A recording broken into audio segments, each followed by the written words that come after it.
What's up guys? Welcome to another video. Still Domi, still German, still in Ho Chi Minh City. I'm with Ohan from France, and we're gonna explore the War Museum today and take you with us. So I hope you guys enjoy. So guys, we just arrived inside and there's the entrance. But before we go inside, I have to stop here because if you're interested in the history, you gotta skip forward, but I'm interested in the war machinery. I've never seen a tank this close, and it's just huge. It's crazy. But there's much more than just tanks. There's big armory, more tanks, war helicopters, planes, and I'm excited for the planes. Like, if you know me by now, I'm a big fan of planes, but it seems like today I'm gonna be a fan of tanks too. Wow. Those chains you always see on the videos, but I never thought that they're so big and so hard. Like, I always thought it's like rubber, but it's solid steel. Man. You must feel cool riding one of those things. And I've never seen a helicopter this big. If you want, we can try to start it and just steal it and fly home. Yeah.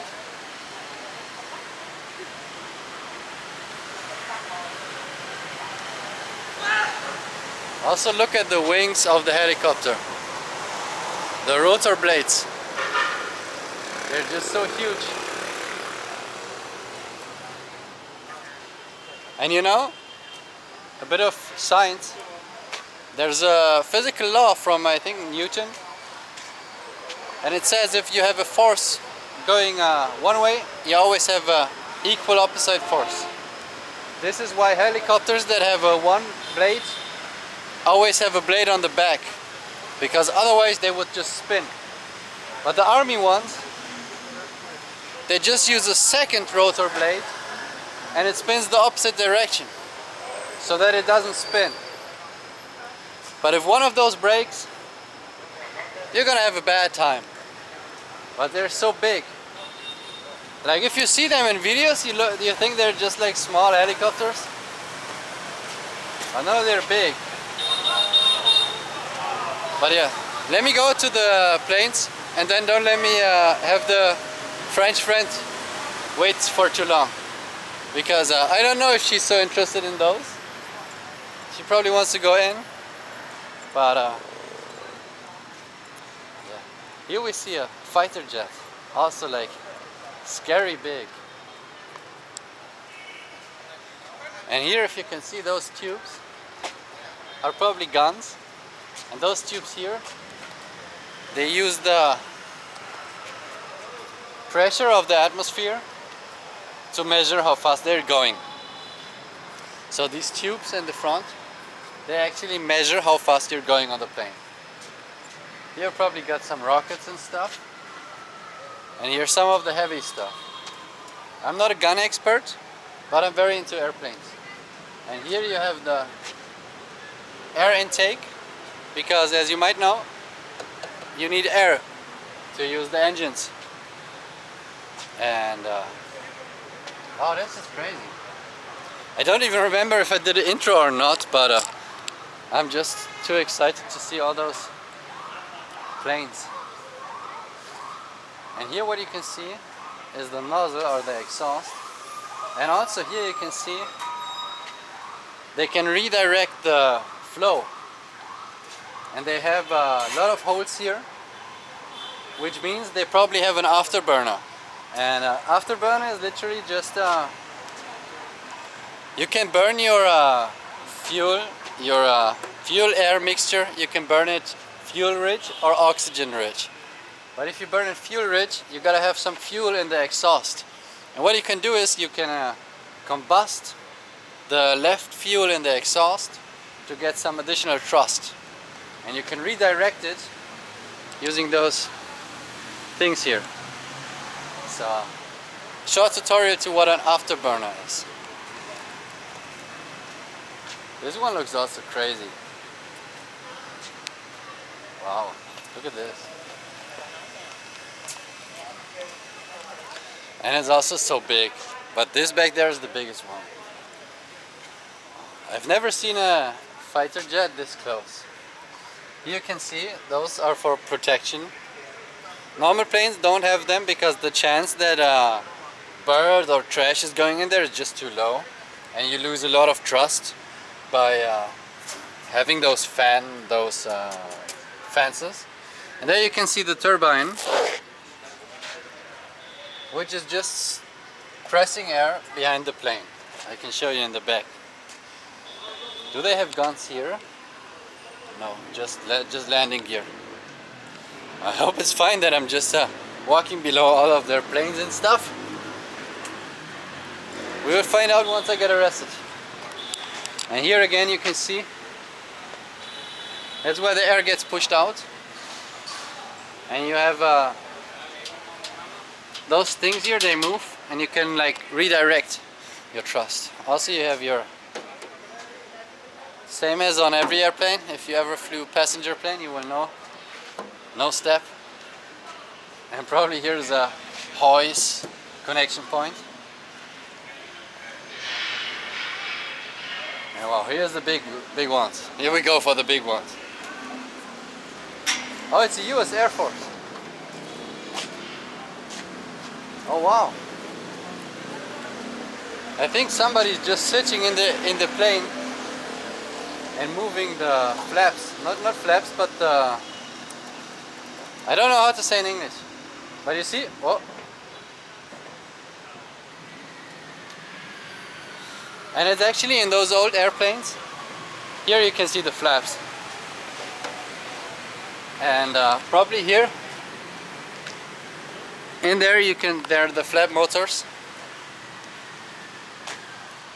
And yeah, all of those old airplanes, they are controlled by real wires. Like they're not controlled by how to say, like metal ropes, metal strings are attached to the controls, and they go all the way back here and control.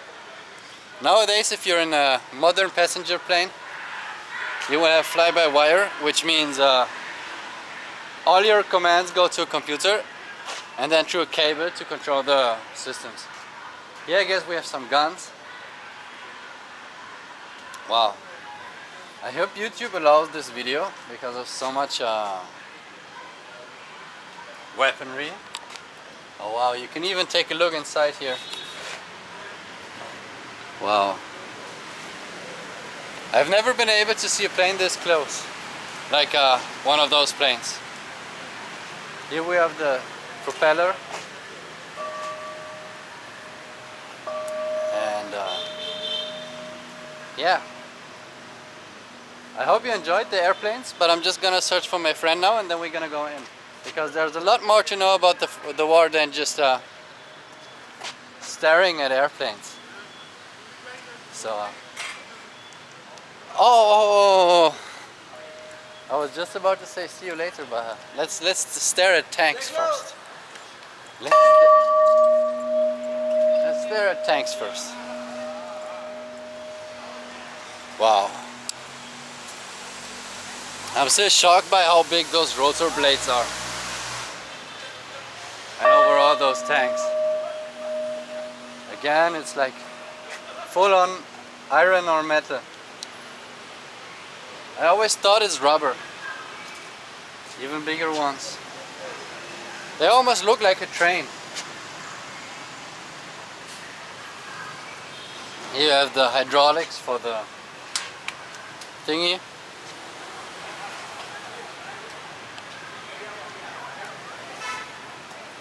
And here you have the big cannon from the tank. And you see, oh, I'm already filming 9 minutes. You see those holes? They are there for the, like, recoil. Like, you produce a lot of gas in there. And the gas gotta get out somewhere. And it pushes the ammunition out, the bullet. But the gas that gets out you have to control it in some way. That's why you have those holes on the side and also on the top and bottom, so that the gas goes out into all directions. So your gun is not gonna just fly away. Instead, it's gonna stay mostly straight and just go backwards. And yeah, but before we go in, let me just show you this one thing here, because that's a big cannon. And if you're a bit into World War II history, Germans love big cannons. Like, this thing is even twice as high up as me, and it weighs probably 100 times as much as me. You see here, 175 millimeter gun. So that's a 17 centimeter bullet. So you're shooting big stuff. You're shooting very big stuff. But it's all from the US Army currently. And just imagine if this stuff has been used many, many years ago. What type of guns do we have nowadays? It's crazy. Oh wow. I don't know if I'm allowed to touch those. No climbing.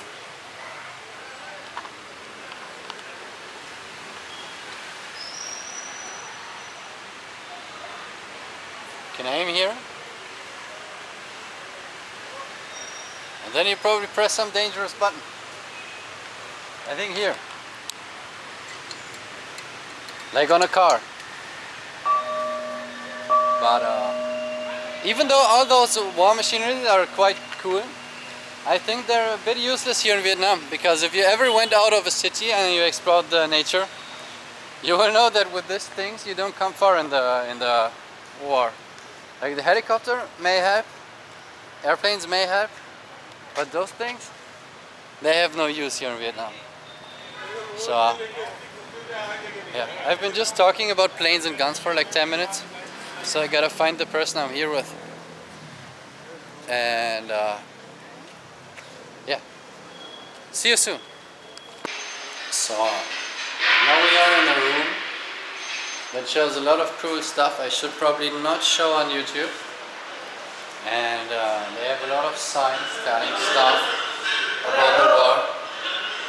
And there was quite some scary stuff happening, and they show the life of the war prisoners here. And you better come here yourself and you read the signs yourself and watch the pictures yourself, because I'm quite sure that I cannot show any of this to you. So I should probably stop walking and continue to read the signs. I will, at the end of the video, I will put up all the signs so you can read them. And yeah, that's what I'm gonna do. So guys, in there was just so much stuff, like listing torturing methods and just a lot of stuff prisoners and people in war had to go through. And it actually reminded me a lot of what happened in Germany. But as I said 30 seconds earlier, I'm gonna put all the signs in the end of the video so you can read them, and yeah, just continue now.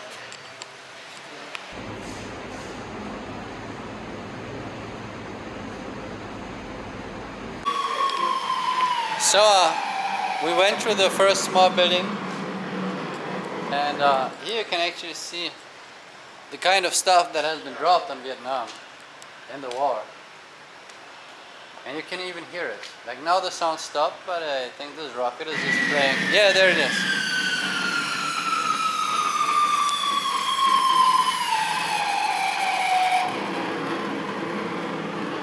And I think those are all like original rockets that landed here. And again, something relatable to Germany. Like even to this day, like maybe once or twice a year, in Germany we get evacuated from our cities because they're defusing World War II bombs. So there are like a ton of World War II bombs all over Germany still. And it seems the same in Vietnam. Like I've read they have a lot of bombs everywhere still, which heavily restrict farming and stuff, because you don't want to plug a field where there's a bomb below there. So there's a lot of similarities. Like Maybe it's a thing then. Like if Americans bomb people, they bomb for real. Like we know this in Germany, we know this in Vietnam, and we probably also know this in Korea. It's probably also a thing. I don't know, but we haven't even entered the full museum yet. So we just been to one building, and I showed you all the planes and stuff. But I think we're gonna go to the building now. So see you there.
So guys, I just finished exploring the first room, and it's very quiet in there, so I'm not going to vlog.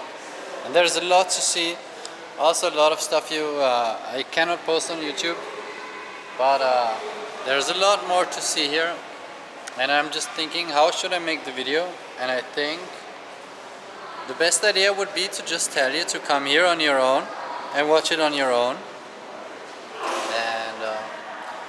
I'm not gonna end the video now. I'm gonna show you everything else I'm gonna find, but I'm not gonna show so much of all those rooms because it's just text and pictures, and all not made for YouTube. And also just come here, it's cheap, it's 40k, so it's a $2, maybe $2, $3, $4 entrance, so you can just come here and explore it. And yeah, it's gonna take a while. Like we just finished the first room on the first floor, and there are probably 1, 2, 3, 4 rooms on every floor, so one of 12 rooms done. So there's a lot to see here, and a lot of stories, a lot of pictures. So maybe gonna show you some cinematics, maybe gonna talk to you again, but for the most part I'm just gonna try to keep the video short and just continue exploring here. So there's a lot to see here. So the next part we are in is like a collection of photographs, but as I said, you're gonna come here yourself. I can show you some, but you should come here yourself and watch them your own.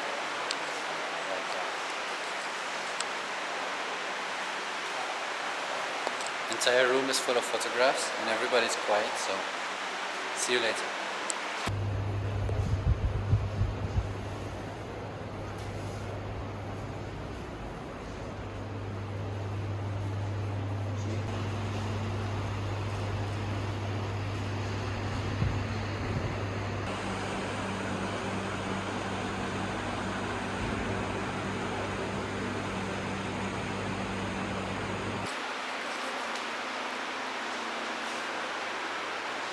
So guys, as I explained earlier, I explored quite a bit, but you should probably should come here on your own and explore it on your own. So I'm just gonna show some phone recordings I did, and then see you at the outro. But trust me, better come here on your own, pay the $2 and explore it. It's big. You need at least 2 or 3 hours.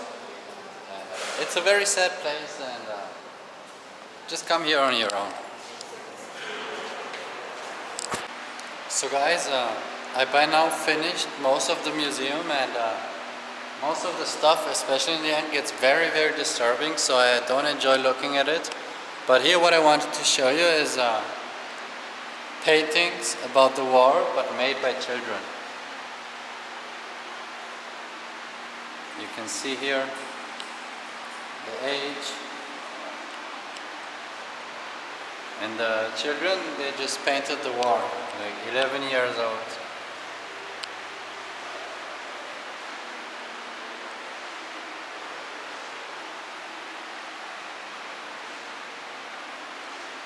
You see how so many of those pictures, they have wheelchairs. Like kids may be young, but they understand what's going on.